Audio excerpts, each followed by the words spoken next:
He just goes out there and kicks people's butts. I mean, quite frankly, he's just he's a heck of a talent. He's had a great 2 days here. I'm coaching him harder than the rest of the players on the team, a lot of the veterans, because I think he's got a chance to be really good for us immediately, not just down the road. And couldn't be happier with the start that he's off to. Great praise there by head coach Frank Vogel. Mark, it's also something that I think that you would hear from his teammates as well when talking about THT. Do you see him getting even more playing time this season? Oh, without a doubt. And I think that's a product of the hard work that he's been putting in the development, but also the theme of this season. There's going to be so many moving parts because of possible injuries, maybe things related to COVID, just opportunities to rest some of their star guys. So I think everyone from top to bottom is going to have a pretty significant role here. I think it's almost like the Warriors' identity a few years ago where they're talking about strength in numbers. I think the Lakers are going to be adopting that idea as well. Yeah, Frank just kind of cracked me up right there. He said THT's kicking everyone's butts in practice, and that's why the Lakers drafted him. That's why they bought into the second round to draft him. They liked his defensive possibilities. All right, he's listed at 6'4", got that 7'1" wingspan, so he's going to cause people trouble when he's guarding you. Now, the thing for him, he's got to get that three-point shooting up. 31% as a rookie. Limited playing time, not a lot of volume, so it's not like he's playing 28 minutes and getting into a rhythm out there. But if he really wants to get playing time, he plays good defense, which I think he already is going to be doing, and he hits some open threes, which is yet to be seen on the court. But if you put those two together, Allie and Mark, maybe he gets in there as like the 9th or 10th man, maybe some fringe rotation play for him.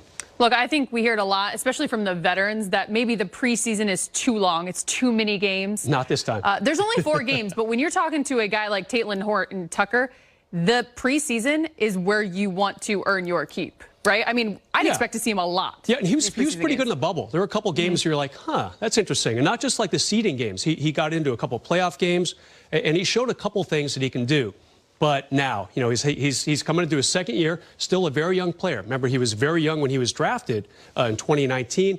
Can he kind of expand upon what we saw in limited action in the bubble? Opportunity. You got to love it. You got to seize it when it comes. He'll have some. LeBron James continues to win awards and make history. LeBron became the first athlete ever to be named Sports Illustrated's Sportsperson of the Year. Not once, not twice, 3 times. The award is given to the athlete that most embodies the spirit of sportsmanship and achievement. And King James was asked about receiving that award. It definitely does. And you see the class that I was in, and the group that I was in, the men and women that I was a part of, understanding that, we're more than athletes, and being able to go out there and not only perform at a high level in what we do as far as our profession, but also being able to change lives and create opportunities and empower people and inspire people off the floor, not only in our communities, but all over the world. So it means a lot, to be a part of that group and, like you said, to be the first ever 3-time winner of this award. Very humbled. It means a lot to my family and my friends and, my kids at my foundation and my school back home and my city of Akron, where I come from. It's a great time. From winning a title, finals MVP, all of his initiatives off the court, you got the more than a vote that he was very largely in front of. Mark, you just can't say enough about LeBron and what he continues to do. Yeah, I think he's the most impactful athlete of this generation when you're looking at his on-court contributions, his off-court. And the scary thing is, even entering his 18th season, he can still accomplish a lot. Lakers GM Rob Pelinka was saying the other day that, he's mindful that he's going to be retiring his jerseys. He's hopeful that will include a Lakers jersey. When you're talking about off the court, his More Than a Vote initiative went beyond trying to increase voter turnout for this election. He was talking about future local and national elections as well.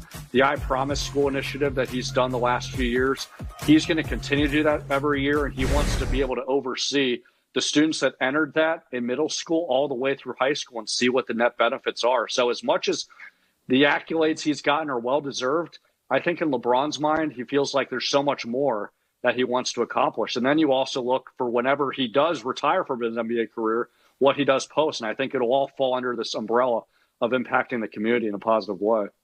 Look, a great NBA player has a choice. Just play the games and be good and maybe win some championships, make some money. And people will talk about you fine in NBA circles. Or you can do that and add the off-the-court stuff. And that is where LeBron James is different from plenty of superstars who have come and gone in the NBA over the decades. I mean, this guy has done so many different things. And the I Promise school that Mark alluded to, right before he became a member of the Lakers, or right after he was signed with the Lakers, that to me was a really big deal. It's about a $50 million initiative, if I remember correctly. I'm thinking, this guy donated a school. I mean, how cool is that? I mean, that's something that I have never seen from a player and might not ever see again. What a great idea by him. That, to me, really put him on the map of stuff he can do off the court. You guys have covered a lot of athletes and a lot of great ones at that. Yeah. And not to compare at all, but when you're speaking specifically of a guy like LeBron James, you mentioned the I Promise school. We've all heard of it. We talk about the more than a vote. When I think of these things, that's one thing for an athlete to do. But to do it all the while winning and continuing to play. I mean, have you seen another athlete who has done what he has done in the way in which he has? Kareem Abdul-Jabbar, I didn't cover him. I was a young guy growing up in the 70s and 80s when he was on his way to becoming the NBA's all-time leading scorer. I love what he's done off the court since that time. I'm sure he did plenty on the court, but he's still a very informational writer, speaker. Always love reading his books and hearing what he has to say when he comes on our air every year or so. So I think Kareem carries a big voice off the court.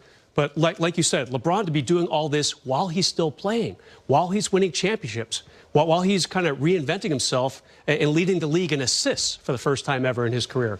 It just kind of befuddles you, and it blows the mind at all the things that he is doing as a player. Yeah, Allie, and if you don't mind me adding this, when the NBA suspended the season in March because of the coronavirus pandemic, I talked to some people with the I Promise school, and they're saying immediately LeBron James was in contact with them to make sure that all the students and families were